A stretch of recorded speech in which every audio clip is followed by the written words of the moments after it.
తీసుకుంటాం కదా, ఆ మేగడ్ని తీసుకోవాలి. ఆ మేగడ్ని ఇలా మిక్సీ జార్లో యాడ్ చేసుకోవాలి. ఇలా మిక్సీ జార్లో తీసుకొని చల్లటి వాటర్ యాడ్ చేసుకొని మిక్సీ వేసుకోవాలి. ఇలా చల్లటి వాటర్తో మిక్సీ వేసుకోవడం వల్ల ఇలా వెన్న వస్తుందండి. ఇదిగోనండి వెన్న తయారైపోయింది. ఇప్పుడు ఈ వెన్నని ఒక గిన్నెలో తీసుకొని నెయ్యి కాసుకోవాలి. ఇలా వెన్నని గిన్నెలో తీసుకున్నానండి. ఇప్పుడు స్టవ్ ఆన్ చేసి మీడియం ఫ్లేమ్లో పెట్టుకొని నెయ్యి కాసుకోవాలి. ఇలా స్టవ్ మీద పెట్టానండి. మీడియం ఫ్లేమ్లోనే ఉంచుకోవాలండి, లేదంటే అడుగంటుతుంది. ఇలా స్టీల్ గిన్నెలో అయినా కాసుకోవచ్చు. ఇలా మీడియం ఫ్లేమ్లో పెట్టి అప్పుడప్పుడు కాస్త మిక్స్ చేస్తూ ఉండాలి.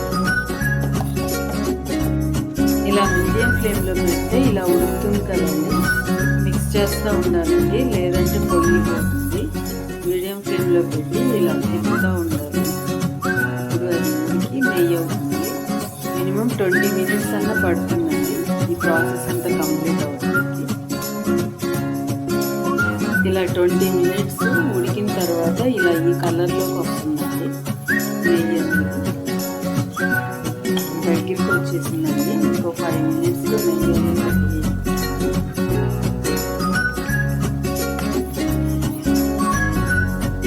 మనకి స్మెల్ వస్తుందండి, మంచి వాసన. ఇప్పుడే తెలిసిపోతుంది వచ్చింది. నెయ్యి టర్న్ అయిపోయింది. వెన్నంతా కరిగిపోయి బాగా ఉడికిపోయింది. ఉడికి ఇలా ఈ కలర్లోకి వచ్చేసింది. ఇలా ఈ కలర్లోకి వచ్చేంత వరకు మీడియం ఫ్లేమ్లో పెట్టి ఇలా చూస్తూ ఉండాలండి, లేదంటే ఒక్కొక్కసారి అడగండి. చూడండి ఈ కలర్లోకి వచ్చింది.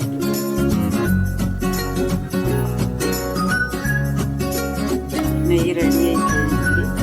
ఇలా ఉన్నప్పుడే ఆఫ్ చేసేది, ఎందుకంటే బాగా వేడిగా ఉంటుంది కదా. ఇప్పుడు ఇలా ఆఫ్ చేసేస్తే స్టవ్ అది చల్లారేసరికి కరెక్ట్గా సరిపోతుంది, లేదంటే బాగా ఎర్రగా అయిపోతుంది, టేస్ట్ మారిపోతుంది.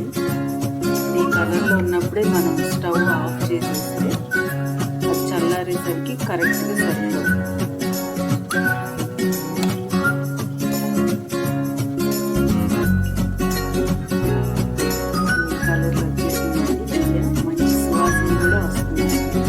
అంతేనండి, ఇంట్లోనే నెయ్యి ఇలా చాలా ఈజీగా ప్రిపేర్ చేసేసుకోవచ్చు. నచ్చితే ఎలా ఉందో ట్రై చేసి మీరు కూడా కామెంట్ చేయండి, అలాగే లైక్ చేయండి, షేర్ చేయండి, సబ్స్క్రైబ్ చేసుకోండి.